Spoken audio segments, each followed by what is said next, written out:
Good morning from a rather cold and damp bivvy on a fine February morning. Do you fancy going for another ride? Then let me get packed up and we'll get underway.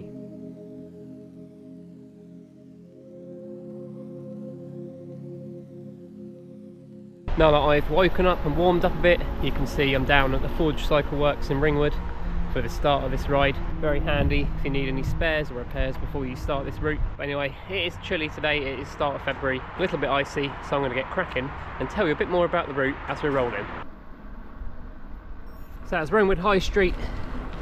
We're now making our way down to a disused railway line. So you're onto the Castleman Trailway, disused railway line that takes you all the way down to Poole, but we're not going there today. This route's a 50k mixed surface route, I'd call it. It's got single track, disused railway line, New Forest gravel, and some quiet lanes in between to connect it all together. An ideal way to explore the boundary between Hampshire and Dorset. We started in Hampshire and New Forest, now we're about to cross into Dorset, making our way to Moors Valley Country Park. There's a little bit of path that connects the Castleman Trailway together. So back onto the Castleman Trailway proper, taking us across to Moors Valley Country Park, where we'll get to enjoy a little bit of single track.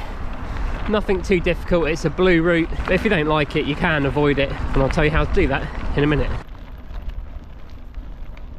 This section of Castleman Trail has got a very good surface.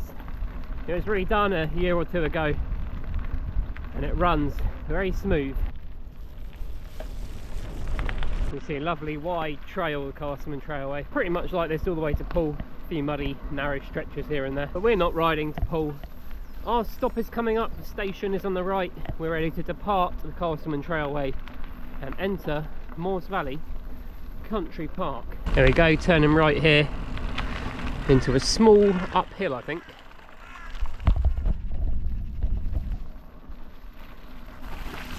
Now in a moment we're going to turn off of this gravel path onto through the forest, which is a blue cross-country route trail through Moors Valley. It's not very technical and I'm not the most amazing mountain biker or gravel rider, but if you don't fancy it, have a look at Garmin, have a look at Komoot. You'll see Moors Valley's broken up into a series of grids, so you could easily work out how to avoid taking him through the forest. I'm going to switch to my action camera and you can see me pootling along. So here we go then, through the forest, ready for some extreme mountain bike action from the grapple bimbler. Woohoo! Trying to hold on to this camera at the same time. Up and onto these boardwalks. Woo! Raises us above that marsh below. As you can see, we're bimbling.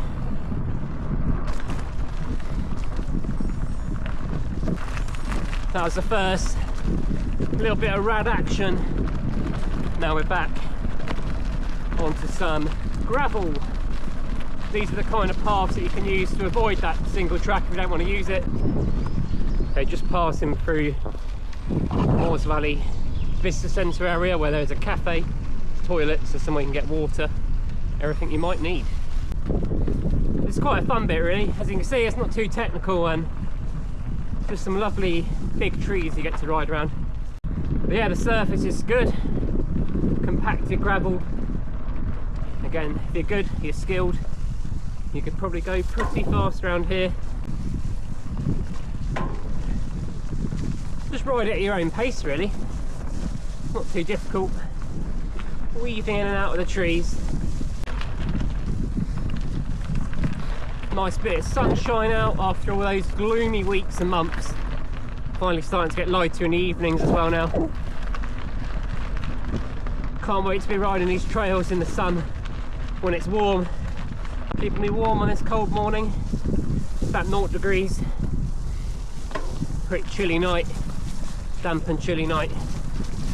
But warming up now. Wiggle wheel. Oh, it's a bit difficult with the old camera sticking out the front as well. Up, up, up. But then we do get to drop down.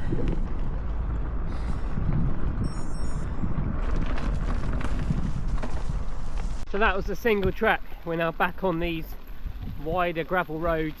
We're going to make our way across to Verwood Forest. Of course, you don't have to do the single track if you don't fancy it. You can work out another way through Moors Valley on paths like this, or if you really like it, you could stick a whole lap in. A little bit of the bonus. I think it's about 4.5 miles around the blue circuit. That'll probably take your ride to 56, 57k, something like that. Ooh, it's a bit sandy and rooty down here. Nice on the mountain bike. Quite sandy along here, so when it's dry in the summer, that'll be tough going. But if it's wet in the winter, it's quite sloppy. So whichever time of the year you come, there'll be a little bit of a challenge somewhere. I think I'm about to enter that slop now. Looking pretty boggy down here. Oh, it's ice bog. Ooh. Actually, it's not too bad. I've seen it much worse down here before. Now we're coming out of Moors Valley Country Park, and there is a busy road that runs to Verwood along here. We're just going to have a quick dash across and we'll be back onto some gravel. Nice little path running alongside the main road, taking us in to Verwood Forest for some gravel. So we've had disused railway line, single track. Now we've got some Verwood Forest gravel. Nice gravel paths through the forest, climbing ever so slightly, keeping me warm.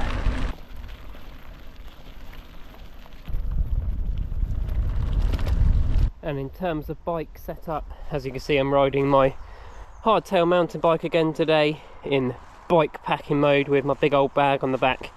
It's got my sleeping kit in from last night. If you're doing this route, a gravel bike would probably be the best thing. It's kind of mixed surface. There's tarmac, there's gravel, there's a little bit of single track, but my hardtail mountain bike is perfectly fine, and I'm sure any other mountain bike would be. Before we make our way over to Fording Bridge, if you're enjoying my videos and my routes I'm putting together, I'd love it if you could subscribe and like for more. So coming to the end of this little stretch through Verwood Forest, going to be rejoining the road, takes us to Fording Bridge. It's not too busy, but we won't be on it for too long. I think we're on it for about 2 miles, and then we turn off onto a quiet back lane that'll take us towards Fording Bridge, which could be an ideal place to stop for a coffee and cake. As we make our way along this road, if you want the route, check out the description below. There'll be links to Garmin Connect, Komoot, ride with GPS, download it, ride it yourself. So turning off here onto Loma Lane, even quieter little back road, take us north towards Fording Bridge. Those little English back lanes are actually probably better suited to a gravel bike rather than a road bike. Now dropping down towards Fording Bridge.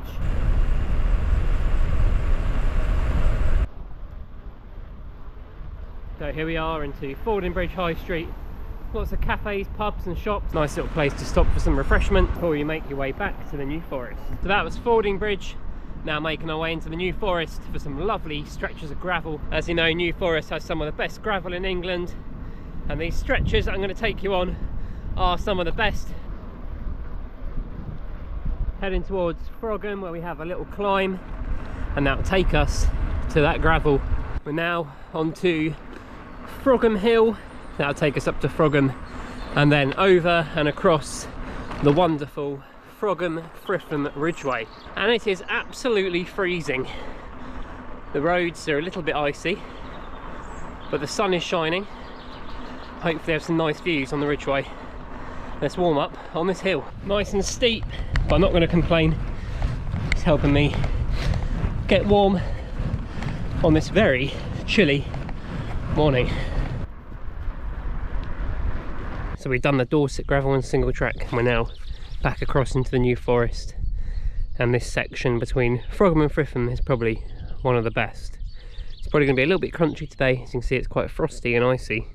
Garmin is showing -1. And yeah, this is a proper winter ride.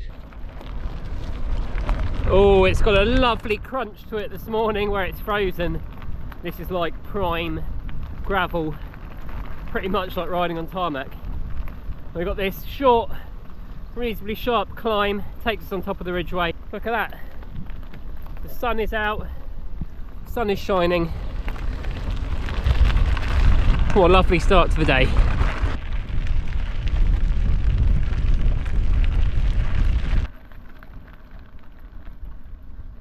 So as we come to the end of the ridge, we've got a pretty steep drop down, can be a bit washed away if the weather's been bad, so just take your time and make sure you get down safely. Here we go!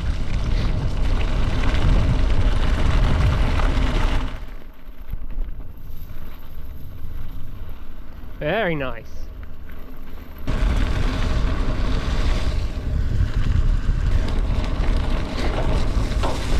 We are back into wonderful New Forest woodland. If you've done my greatest gravel 100k New Forest route, you might remember this bit. It takes you up to Fritham, a couple of little climbs, with a wonderful little pub at the top that specialises in ploughlands, which could make for a good stop on this route, probably a bit more than halfway round, but a lovely spot to refuel. Coming up to that climb takes us up to Fritham. Again, nice little boost to my warmth. Not too bad now I'm moving, but getting out of the bivvy, oh, that was chilly. Little crowd of horses as we reach the summit of the climb. And coming up on the left at Fritham is the pub I talked about. Name has eluded me for the moment, but I know when I see it. The Royal Oak, Ploughman Central. There's also a car park up there, so you could join the route from this spot, start and finish at a pub. What more could you want? So we're now on to a couple of little lanes that link that lovely bit of gravel across from Frogham to Fritham to the next section of gravel, which again is some prime New Forest champagne gravel.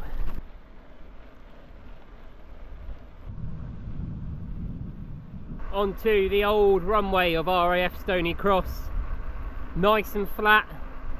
If you've got a headwind, it's not very nice. If you've got a tailwind, it's absolutely amazing along here.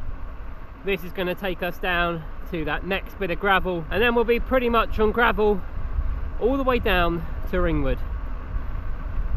So if you've got a tailwind along here, enjoy the speed.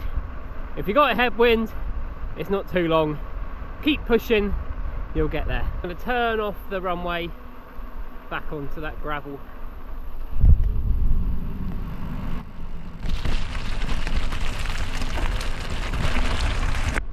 And we've got a little bit of a roller coaster coming up, down and back up again. Try and carry a speed to minimise the effort required to climb back up.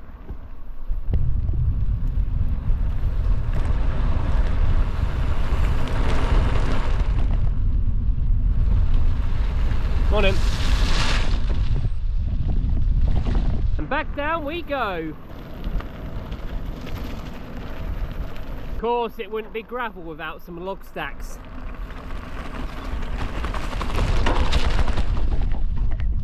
Oh, this is sloppy. Uh-oh. Rip and slop. That sort of icy, crusty surface is pouring out and revealing the mud below. But on the mountain bike, not too bad. And I expect most gravel tyres will cut through that. On him. So we just go across this little road, and I think this might be the first gate on the ride, and there's a couple that take us back to Ringwood, so a little bit of opening and closing required. Oh, it closed on its own. Bonus. So after that gate, we've got another little climb. Nothing too bad. Takes us back to the top of the forest, and then it's more or less a drop down to Ringwood. Back out onto the top after that climb, and the sun is back. What a little bonus. Had so many grey and dull rides over the last few months. It's very nice to see the sun. Hopefully it'll be shining when you do this route too. Look at that, there's even a shadow. Not seen one of them for a while. And we're dropping back down again from the top.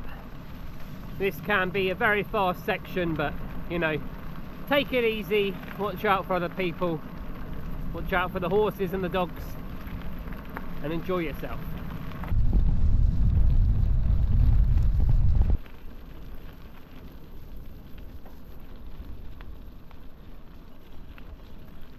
Beautiful. If you enjoyed that little taste of New Forest gravel, check out my channel. I've got a few other New Forest rides on there, ranging from 30k all the way up to 100k.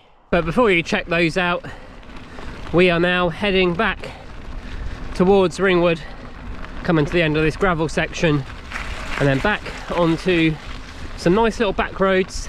Obviously you can ride this route in reverse, but this little drop that's coming up is a bit of a beast to ride up. Woo!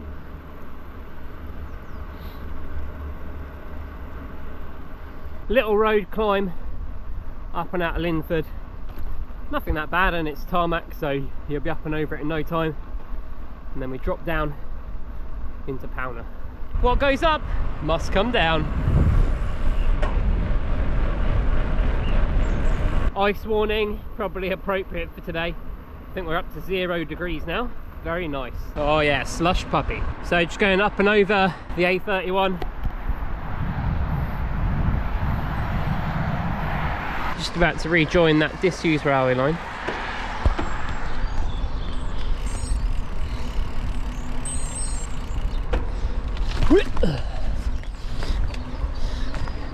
So back onto that disused railway line, Castleman Trail.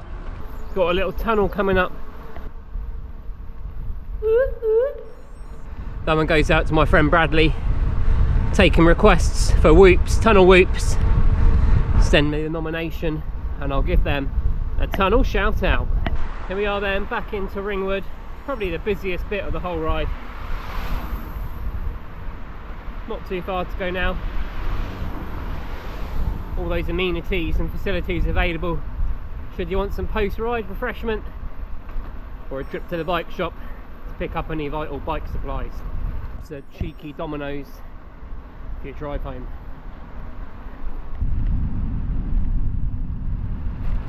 So there you go, back at the bike shop, Forge Cycleworks, #1 bike shop. Hopefully you enjoyed that, and if you did, please subscribe for some more routes and inspiration for riding. If you ride the route, let me know how it goes, and I'll see you in the next one.